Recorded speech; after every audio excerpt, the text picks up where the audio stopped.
3 लाख आहे ना मला म्हणे 4 लाख देतो म्हणे. काम करून टाकेली आहे साहेब, लोकांचं काम करून टाकेली. 7 रुपये रोजानं 5 रुपये रोजानं दिनाचं काम केलं. शेती नाही, घर नाही, भाड्याचं घर आहे. भाकरी शिळे आणल्या शेजारल्या बाईपासून, शेजारल्या बाईपासून भाकरी आणल्या, दाणी नव्हते तर. 9 वर्षाचा अंमली करेल म्या. तुम्ही जे कमवलं ते आहे कुठे? जे कमवलं ते सारं यायच्या इथे गेलं ना, सारं याच्याकडेच केलं. मान खात्यानं मानास कापल्या लोकांच्या. आता पैसा बी नाही आणि लोकांचे कुटके मागून खाऊ राहिले, गल्लीनं काठी टेकत चालते. बँक घोटाळा प्रकरणी आपण जर पाहिलं तर 200 कोटीपेक्षा जास्त घोटाळा हा बँकेमध्ये झालेला आहे. ही जी काही पतसंस्था आहे यामध्ये मात्र लाखो जनसामान्य कष्टकरी शेतकऱ्यांचे पैसे गुंतलेले आहेत. त्यामुळे आज इम्तियाज जलील यांच्या नेतृत्वाखाली जिल्हाधिकारी कार्यालयावरती मोर्चा होणार आहे की आमच्या ठेवीचे जे हक्काचे पैसे, हे हक्काचे पैसे मिळावा यासाठी या ठिकाणी आंदोलन करण्यात येत आहे. माझ्यासोबत वयोवृद्ध आजी आजोबा आहेत. आपण जर पाहिलं आताच ते शेळी भाकर घेऊन आलेले आहेत. या ठिकाणी मात्र याच वट्यावरती ते कागदात गुंडळून आलेले भाकर खात होते. आजी, किती पैसे? काम करून टाकेली आहे साहेब, लोकांचं काम करून टाकेली. आता तर माझ्या पण काम होत होतं, आता नाही काम होता काही. मला बहिणी दाणे देत, बहिणी गेल्या मरून, बाप बी गेला मरून, ते देत होते काम करून, तिथे भरत होते. अशा मारी भरले. आता हे असं झालं, आता काम होते. आता गल्लीत भाकरी मागून खाऊ राहिले. हे बाबाच्या दारी जाते, तुमच्या दारी येते, दारी जाते. चहा आणि पाणी नावले दारू पिऊन निष्ठी करतात, तेव्हा की मारतो ते पण कसे पाय पडले त्याला. मला सांगा, म्हणजे तुमचा हक्काचा पैसा आहे, कष्टाचा पैसा तुम्ही जमा करून ठेवलेला आहे? हा, जमा करून ठेवलाय, कष्टाचा आहे. भीक मागायची वेळ आली बँकेने? भीकच मागून राहिले ना, मागूनच खाऊ राहिले. आता म्हणजे शिळ्या भाकरी 2-3 महिने द्याल त्याच खाल्ल्या नाही आणि बाबांनी दिली पुन्हा. आता ती 1-2 पोळी बांधून घेतली. आता ती रातच्यासाठी ती पोळी गल्लीत बी द्याच्या, गल्लीतल्या बाया काही शिळ्या भाकरी, काही चटणी, काही भाजी, काही. तुम्ही कुठून आले? पिसवरून आले, कन्नड तालुका. आता तुम्हाला शेती बिती काही नाही, शेत नाही तर काहीच नाहीये, घर बी नाही, भाड्याच्या घराची. बरं, आता तुम्हाला काम होत नाही, काही नाही. आता तुम्ही जी तुमची ठेवपुंजी ठेवलेली आहे तिथे आता मिळेल की नाही मिळेल हे शाश्वती नाही. मग आता उदरनिर्वाह कसं व्हायचं? मग काय आता कुटकेच मागायला चालतं बी येत ना, गल्ली नदी कुठे चालतंय राहिलं, कुटके मागायला बी चालतं येत ना. बाबा तुमच्या सोबत? हा, नसे मायवाला गल्लीतलं. आता तोंडाचे गोड तुमच्यासारखे त्यानं सांगलं मला सांभाळून, त्या एसटी तुम्ही मला चालतंय. मला सांगा, ज्यावेळेस तुम्ही पैसे ठेवले त्यावेळेस काही लालू दिली होती?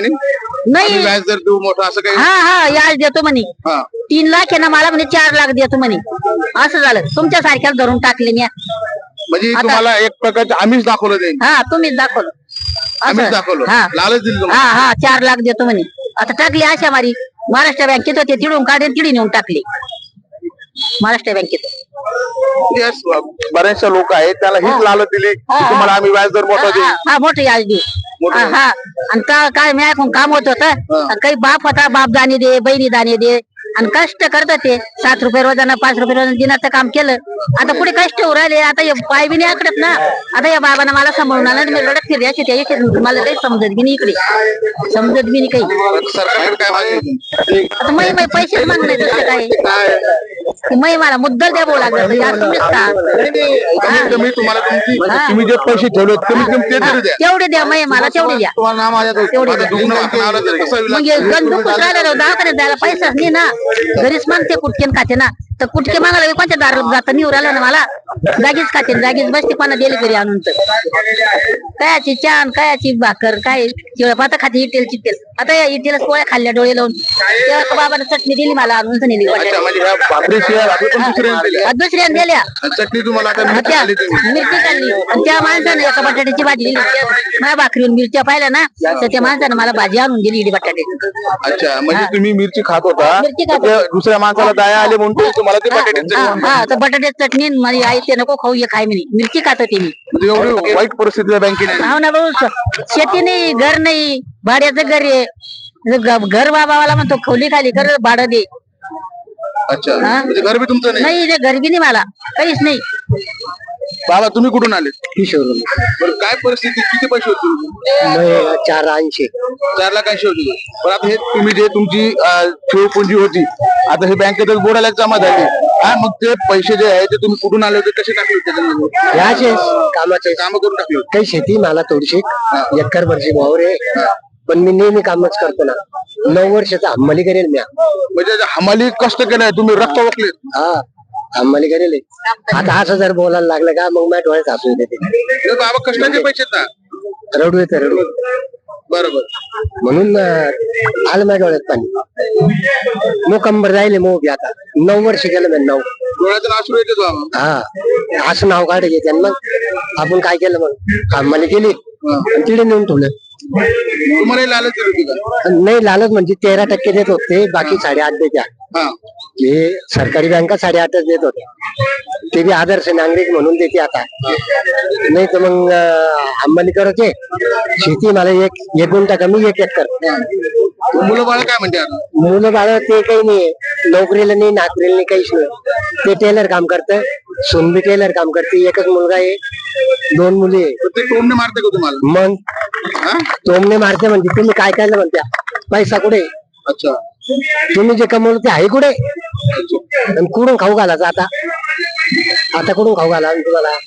म्हणजे आता तुम्ही एक बाबत असं म्हणले की जेवायला म्हटलं का घरचे टोमने मारते, जेवण सुद्धा जात नाही. खाऊ ना मग ते म्हणतेस ना, जे आहे ते खाऊन घ्या, नाही तर जा कोणाकडे जायचं तर. या बँकेमध्ये जे पैसे ठेवले त्याच्या बँकेत तुमची एवढी वाईट परिस्थिती आणली की तुम्हाला जेवणाच्या वेळेस घरचे हो ना हो ना जेवण मग तेच म्हणतील लोक. सोन तुम्ही ते पैसे कुठे तुमचे जाणत्याच्या घरी मानकाकडून आणा ना. त्या मान काय पण बाबा तुमची मानच कापली. लगेच चॅक मुंडस उडवून दिलं. धड मरता बी येत नाही, धड जगता बी येत नाही. आता असं माहिती कंडिशन. शेतीचे काम सुरू झाले हा आणि शेतीच्या कामाला पैसा लागतो. पैसा लागतो. मग बी बियाणे घ्यायचे, खत घ्यायचे. सारस ते येत नाही शेतात. दोघं बी सोन बी येत नाही, लोक बी येत नाही. लेख देखील नाव ठेवतो. हा लेख आहे ना. मग ते म्हणते ना तुम्ही जे कमवलं ते आहे कुठे? पूर्ण तुमची जी काही आयुष्याची कमाई होती ती तुम्ही त्या बँकेत ठेवली. मी सांगू ना, मी 9 वर्ष अंबानी करेल. आता सारंच काम करेल मी, असं नाही म्हणत. कोणाच्या तिथे रोजाना राजाना काही बी बघून. अपेक्षा आहे का पैसे मिळतील म्हणून? आणि त्याचं काय भाऊ आता लोक जे करतात ते करा, आपण बी सांगा चाला म्हणलं चाला. हे न डोळ्यात पाणी आलं आता.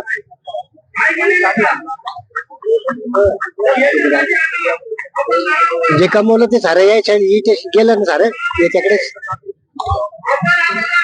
मला आहे घरमीर आहे, पण ते घरात काहीच नाहीये. तिथल्या पुरतं गेलं खाय म्हणलं तर खायचं.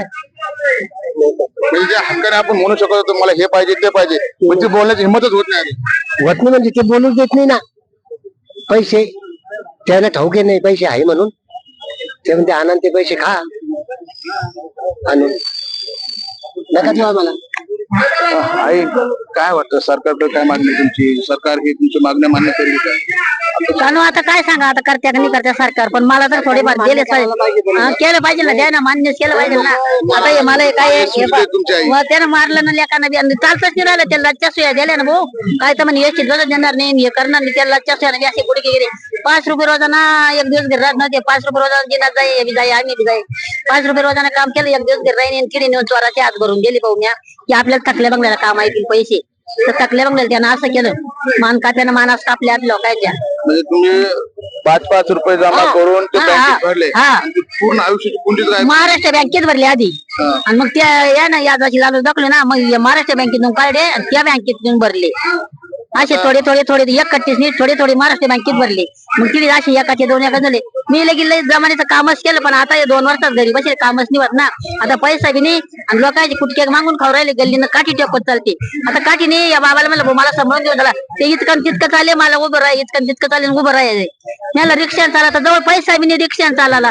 आलो वसत बसत, पण त्यानं मग मला सोडलं नाही ना. गावातला माणूस गल्लीतला माणूस नेऊन असे, पण मग त्यानं आणलं मला सांभाळून. दुसरे लोक ताली टाकून 30 वर्ष 100 लोक आहे, पण सगळे आले ना बरोबर. मला चालतच येत नाही ना, चालतच येत नाही. नक्कीच आपण पाहिलं की हे डोळे पाणवलेले आहेत.